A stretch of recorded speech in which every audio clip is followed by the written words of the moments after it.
आज मैं 12वीं जमात के नस्र से कुछ बातें बताना चाह रहा हूँ। आज दर्जा दवासदहूं का क्लास चलेगा। आप उसमें देखिए 7वां सबक है दास्तान। 7वां सबक है दास्तान। दास्तान के मुतालिक मैं बता रहा हूँ। किस्सा गोई दास्तान की पुरानी सिन्फ है और उसकी अहमियत से इनकार नहीं किया जा सकता। हर ज़बान में दास्तानें लिखी गई हैं। यह लंबी कहानी होती है। इसके मुख्तलिफ हिस्से होते हैं। दास्तानों में एक साथ मुतअद्दिद क़िस्से इस तरह शामिल किए जाते हैं कि वो अलग अलग आज़ाद दाना वजूद तो रखते ही हैं, लेकिन एक धागे से वह असल क़िस्से से जुड़े हुए होते हैं। तवील दास्तानों में दास्तान अमीर हमज़ा और अलिफ लैला का नाम आता है। उर्दू की पहली अदबी दास्तान मुल्ला वजही की सबरस को शर्फ हासिल हुआ। मुल्ला वजही ने इसे 1632 ईस्वी में मुकम्मल किया था। कुतुब दास्तान और उनके मुसन्निफ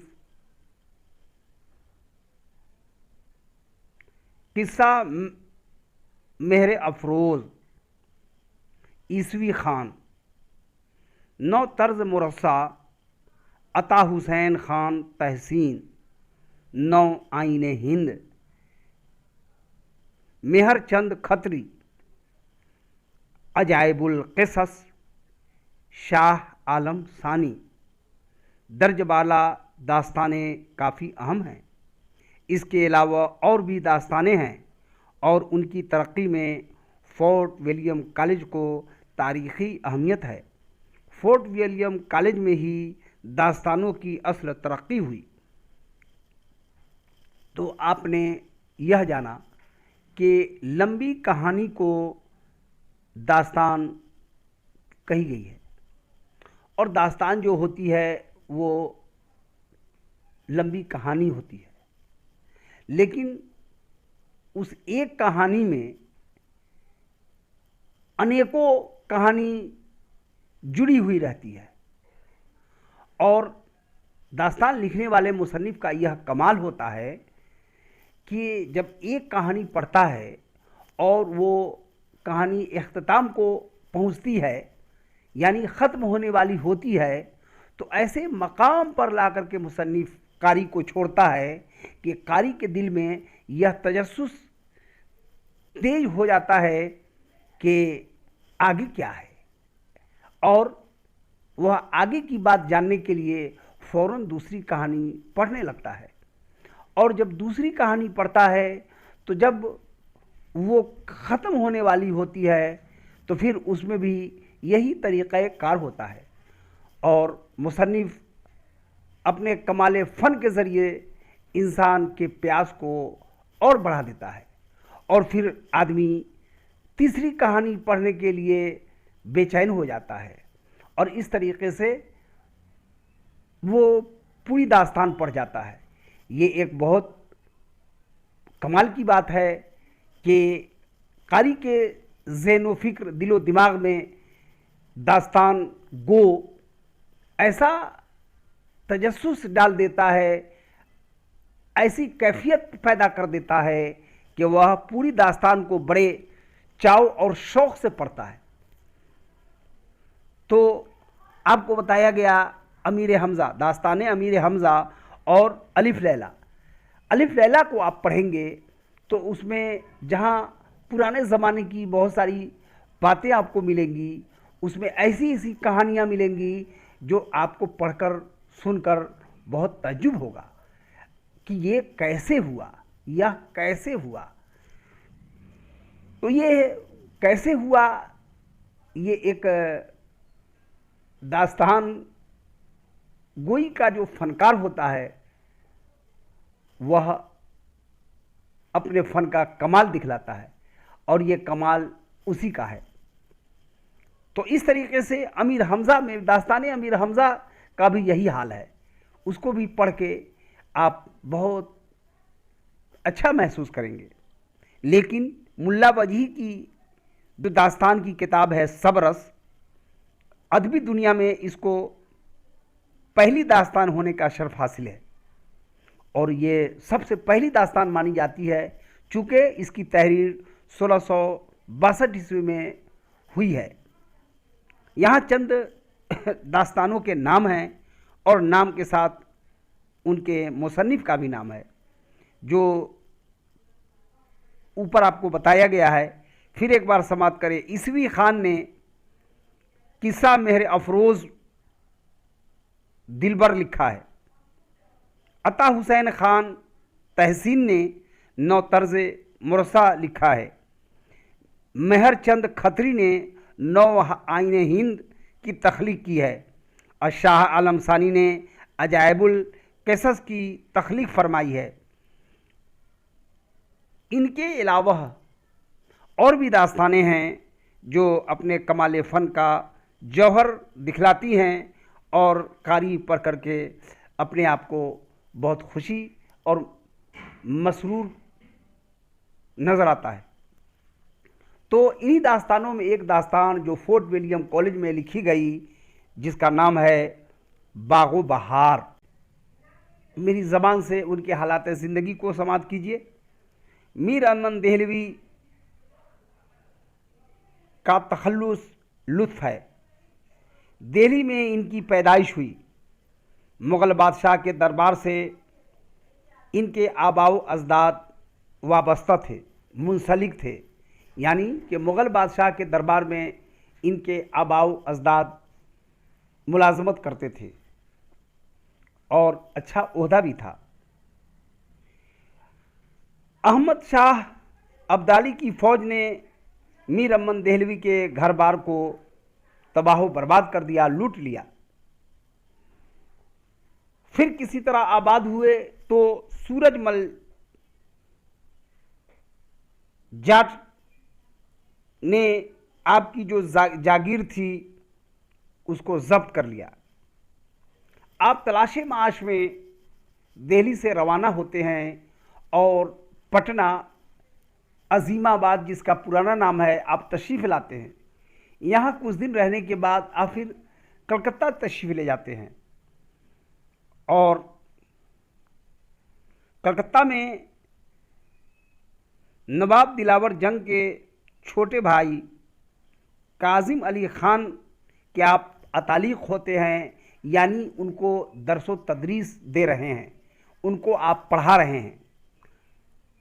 यह काम आपने 2 सालों तक किया। फोर्ट विलियम कॉलेज तक आपकी रसाई होती है और मुंशी मीर बहादुर अली हुसैनी के ज़रिए होती है।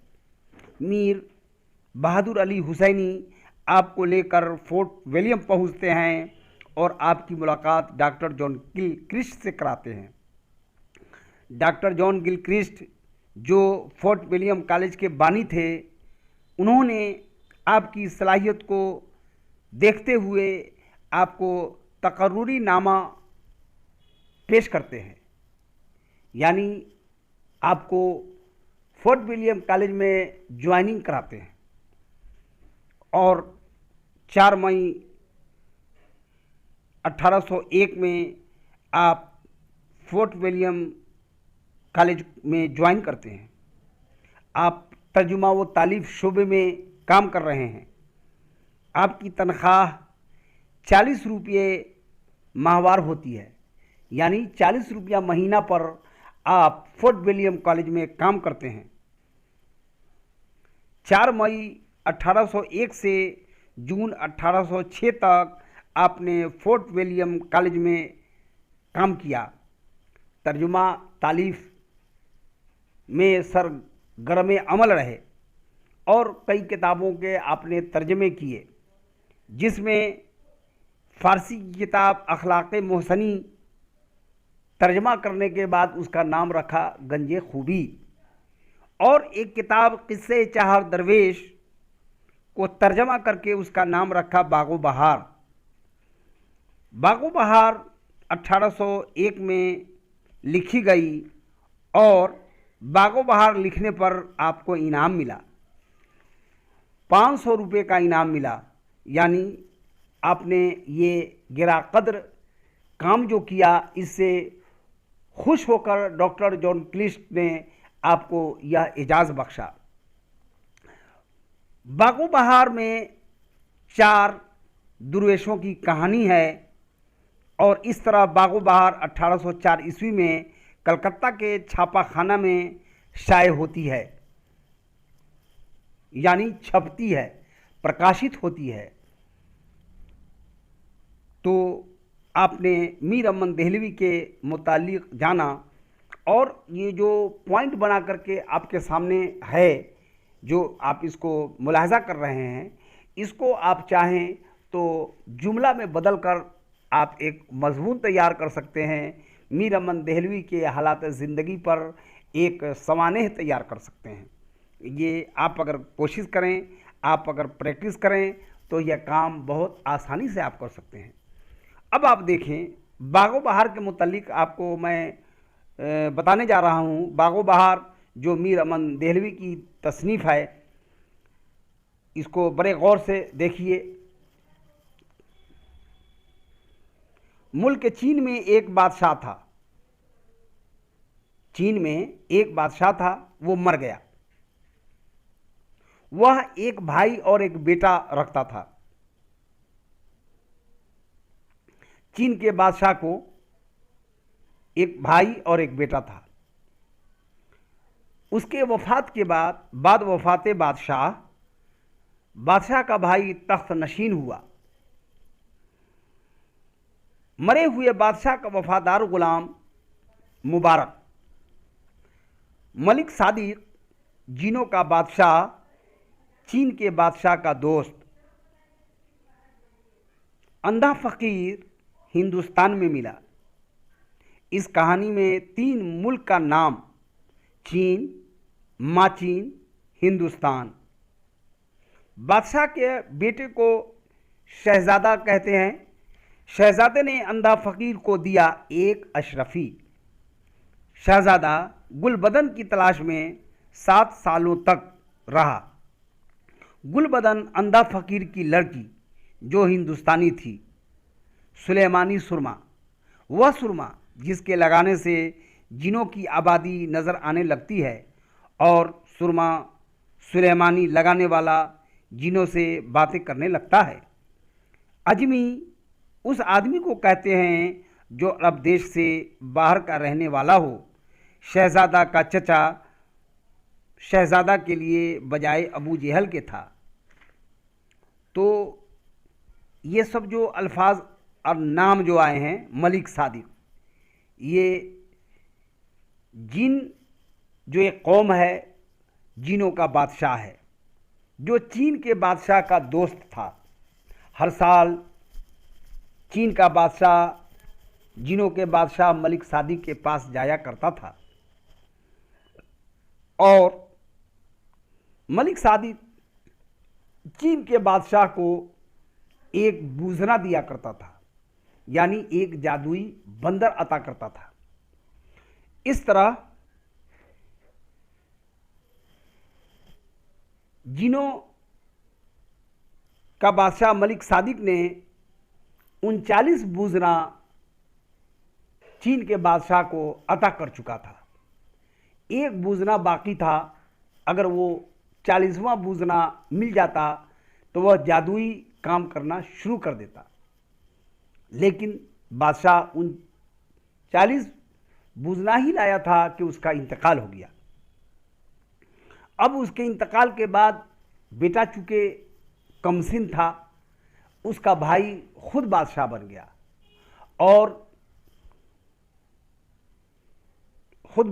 गया और शहजादे को जनान खाने में रख दिया। यानी बादशाह के औलाद को, बादशाह के बेटा को सिपहगरी, तैराकी, तालीम और दीगर फ़न को जानना चाहिए यह कुछ नहीं था। जनाना खाने में इसलिए रख दिया कि ये बाहर न किसी से मिलेगा, न इसको अक्ल और समझ बढ़ेगी, बल्कि यह एक मजबूर महज बन करके महल में ही रहने का आदी हो जाएगा। लेकिन चीन के बादशाह का एक वफादार गुलाम मुबारक था, जिसे यह बातें अच्छी नहीं लग रही थी, लेकिन वह तो गुलाम था। मौजूदा बादशाह को वह कुछ तो कह नहीं सकता था, लेकिन चूंकि चीन के बादशाह का उसने नमक खाया था और उसके औलाद के साथ जो उसका चचा सलूक कर रहा था, इससे वो दिल बर्दाश्ता था, वह इससे तकलीफ में था। लेकिन उसे एक तदबीर सूझती है और वह मौजूदा बादशाह को कह रहा है कि बादशाह सलामत, आप शहजादे को मेरे साथ कीजिए ताकि मैं इसको कहीं ले जाकर और खपा दूं, दा बगार दूं। बादशाह जब इतनी बात मुबारक के ज़बान से सुना तो वो बहुत खुश हुआ और उसने बखुशी मुबारक को इजाज़त दे दी। और मुबारक तो इसलिए बादशाह से इजाज़त लिया कि जो 40वां बूझना मलिक सादिक के पास रह गया है, वो 40वां बूझना हासिल करूं, ताकि 40 हो जाने पर यह अपना काम करना शुरू कर दे और शहजादे का खोया हुआ मुल्क इसको वापस मिल जाए और फिर यह बादशाह यानी अपने वालिद का जानशी बनकर हुक्मरानी करे। चीन का बादशाह जिस तरीके से सौगात लेकर मलिक सादिक के पास जाया करता था, मुबारक उसकी तैयारी करता है, बाज़ार से बखोरे और दीगर सामान जो बादशाह लेके जाया करता था वो मुहैया करता है और शहजादे को लेकर वह निकल जाता है। मलिक सादिक के पास पहुंचता है। कई शबाना रोज़ का सफ़र करते हुए मलिक सादिक के पास पहुंचा और मलिक सादिक से मुबारक ने सारा माजरा बयान किया। मलिक सादिक उसकी बातों को सुनने के बाद अपने जेब से एक तस्वीर निकालता है और दिखलाता है कि शहज़ादा अगर इस गुलबदन को हासिल कर लेता है, उसे मेरी खिदमत में पेश करता है या उसका अता पता ला के देता है, तो फिर शहज़ादे का काम हो जाएगा और शहज़ादे का मुल्क इसे मिल जाएगा। लेकिन शहज़ादे को चाहिए कि जब गुलबदन मिल जाए तो अमानत में किसी तरह की ख़यानत न करे और मेरे दरबार में उसे हाजिर करने की कोशिश करे। वहाँ से शहज़ादा और मुबारक चलता है और उस गुलबदन की तलाश कर रहा है। 7 सालों तक गुलबदन की तलाश करता रहा। वो हिंदुस्तान पहुंचा। हिंदुस्तान में एक रोज़ उसने एक अंधे फ़कीर को देखा और सोचा कि इस फ़कीर को कोई कुछ नहीं दे रहा है। शहज़ादे ने अपनी जेब से एक अशरफी निकाली और अंधा फ़कीर को दिया। इसलिए दिया कि सदका रद्द बला है, इसको दे रहे हैं तो मेरी जो अभी फ़िलहाल परेशानी है ये दूर हो और मकसद मुराद को हम पहुंच जाएं। लिहाजा वो एक अशरफी लेकर बहुत खुश हुआ और उस एक अशरफी से बाज़ार से खाने पीने का सामान और अपनी बेटी के लिए एक जोड़ा कपड़ा लेकर के वो अपने मकान को लौटता है। मकान में पहुंचता है और बेटी को वो सब सामान देकर कहता है कि आज बहुत दिन हो गए अच्छा खाना खाए हुए, लिहाजा अच्छा खाना इन सामानों से तैयार करो ताकि आज मैं शेकम सैर होकर खाऊं, और ये कपड़ा ले और इसे तू पहन ले, तेरे लिए मैं ये एक जोड़ा लाया हूं। लिहाजा शहज़ादा उसके पीछे पीछे हो लेता है और शहज़ादा भी उसके मकान तक पहुंच जाता है। मकान में पहुंच करके शहज़ादा जब उस लड़की को देखता है और मलिक सादिक की दी हुई तस्वीर से मिलाता है तो देखता है कि वह गुलबदन यही है, लड़की है।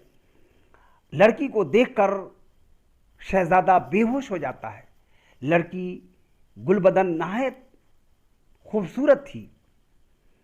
लिहाजा अंधा फ़कीर जब ये जानता है कि शहज़ादा मेरे पीछे पीछे यहाँ तक पहुँच गया तो पूछता है कि ए नेक इंसान, तू कौन है, तेरा घर कहाँ है, तेरा मकसद क्या है। शहज़ादा ने अपने मकसद को बयान किया और शहज़ादा कहता है कि मैं जिस लड़की की तलाश में यहाँ तक आया हूँ वह आपकी बेटी है। मेरा बादशाह आपकी बेटी से शादी करना चाहता है।